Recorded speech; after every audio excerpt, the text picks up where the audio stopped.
Allegory is something you have to be extremely careful of as a writer. Injecting real-world issues into your fantasy series is a good way to make the story feel more real and important, but one slip up and you're left with a painfully incoherent mess of a thing.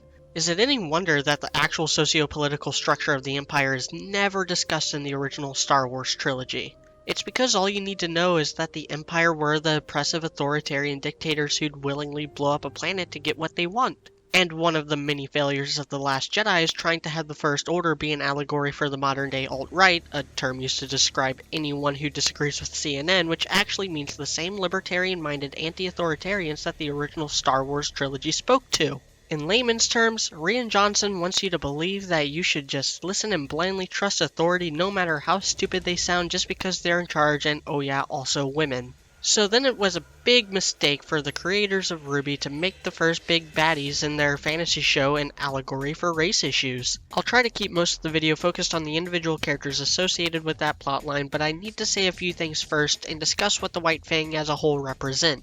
RWBY started in 2013, and for the last half-century, the go-to guide for this kind of racial allegory was the civil rights movement of the 1960s, namely the dynamic of Martin Luther King Jr. and Malcolm X. This brand of allegory was popularized by X-Men, and it's what RWBY seemed to be going for. Then 2014 happened. This might sound conspiratorial, but the Ferguson riots that happened after one Michael Brown was shot by a cop led to the current Black Lives Matter movement and made this kind of allegory unfavorable.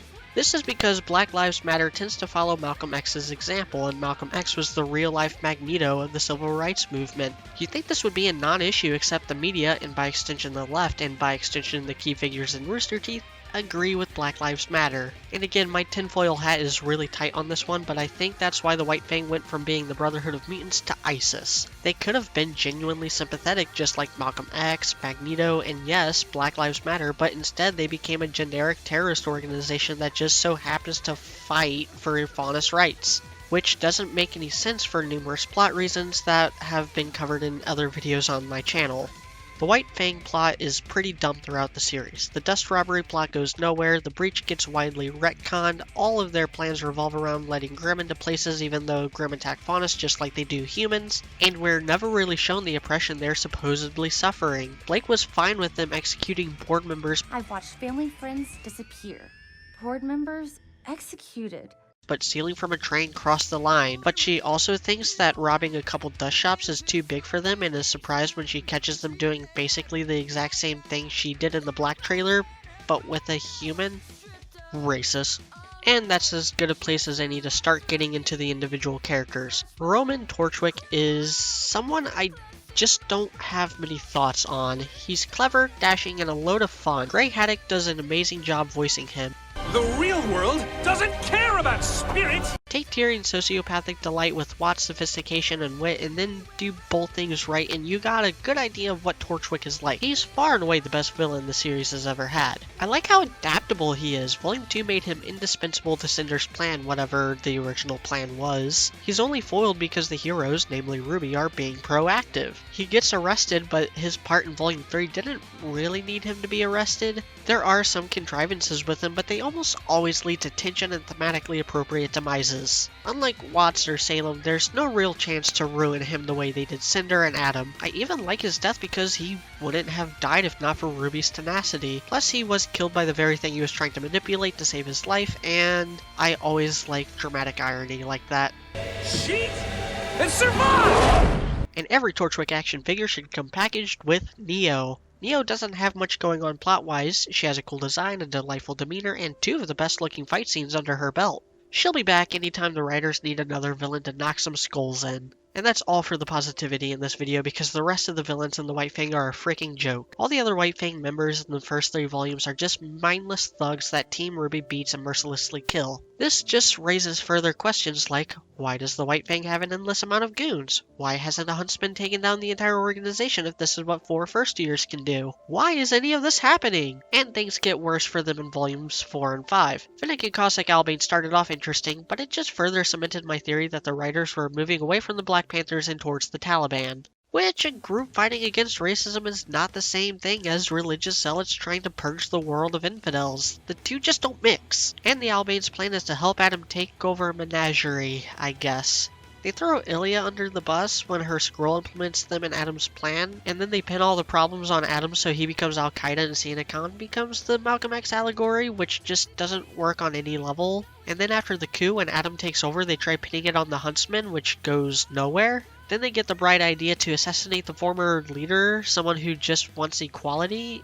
If Adam and the Albanes weren't so stupid, they could have just taken over the White Fang and blew up Haven Academy without Blake or Gira ever knowing that was ever part of the plan. By the way, why did Illya have the plan on her scroll? Why did it materialize in her hand during the rooftop scene?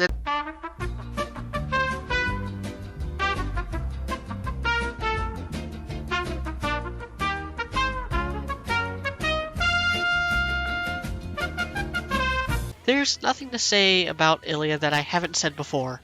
At least her backstory gives her a reason to join the White Fang, and no, I still don't buy her abrupt face turn. I don't care how thirsty she is for Blake's belly booty. No one goes from fine with killing Sienna Khan and Gira Belladonna to helping Blake save Haven off screen just because Gira didn't let her die. Sienna Khan was a waste. They built her up for years, retconned this dude so he could be a hot Indian chick instead. They got Monica Rial to voice her, spent a long time designing her, making her look as striking as possible, and then they did to her what The Last Jedi did to the Star Wars fandom. And we've gone full circle just before talking about Adam Taurus. Adam is supposed to be the main antagonist of Blake's character arc, the same way Cinder was supposed to be RWBY's main villain until the writers conceded to dumb fans and had her focus on Jean instead. I like that he could be the villain Team RWBY unite against. Blake soloed Torchwick, RWBY's main rivalry is with Cinder, Riang and Weiss have Mercury and Emerald. Adam is the thing Blake is running from, but he's also the source of Weiss' feelings towards the White Fang. He also chopped Yang's arm off and has a similar make the world a better place disposition as RWBY, as well as a similar symbol and color scheme. He had a really cool, if a little bit edgelordy design. His voice actor was awful, but he was more what we'd expect from a project like RWBY. We expected line delivery like this. Perfect. Move up to the next car.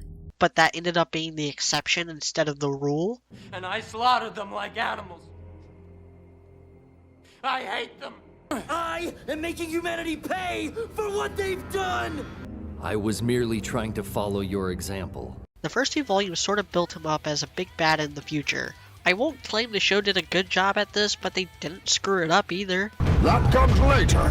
The problem came in Volume 3. Instead of portraying the White Fang and by extension Adam as a misguided civil rights group, they turned them into generically evil terrorists who destroy one of only 4 schools that train the only people that save everyone from the Grim. Do they not realize that destroying a Huntsman Academy won't make anything better? The academies aren't tied to the kingdoms. They're the only ones protecting everybody, including the Faunus. But I think they did this because they didn't want to make the villains sympathetic and they didn't want to paint their preferred politics in a negative light. This is where they really bungled the whole idea of the White Fang as an illusion. Instead of making Adam a freedom fighter striking out against oppression, they made him an egocentric nutcase who goes off the deep end after his girlfriend dumps him.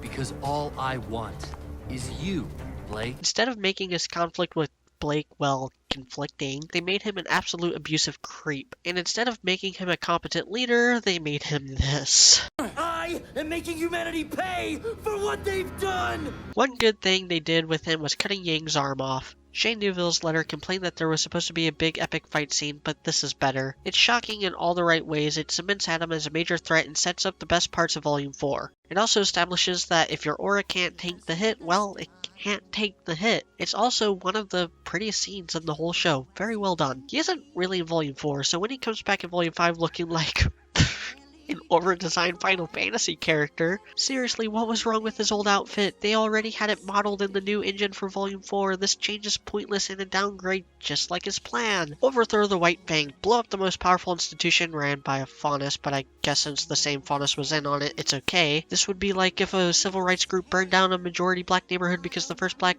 president condoned them. But who would... Oh... You know, the African American community is not just making this up. He puts his hands up like this, and the cop continued to fire until he just dropped down to the ground.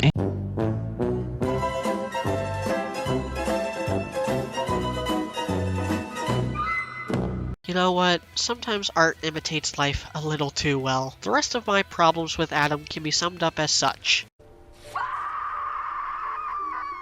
Adam gets so wasted in Volume 5. No one came out of Volume 5 unscathed by shitty writing, but no character suffered more than Raven. I am but a close second would be Cinder. You? Okay, but a third would probably be RWBY. And I know the only reason we were able to do it is because we didn't do it alone. Oscar? No, he was always dumb. How are you okay with any of this? Yeah, Volume 5 sucked for everyone, and this moment embodies every single thing wrong with Volume 5. No more dramatic tension, no more White Fang as a nuisance. Those in the White Fang that followed him won't support a leader that abandons his people. No more stakes, no more conflict, no more growth, and perhaps that's the greatest failure of the show. By trying to pander to the people who wanted Adam to suffer, the entire series suffered. That seems to be a running theme with these villains. Maybe things will get better, but don't hold your breath. I'm Mediocrity4, thanks for watching.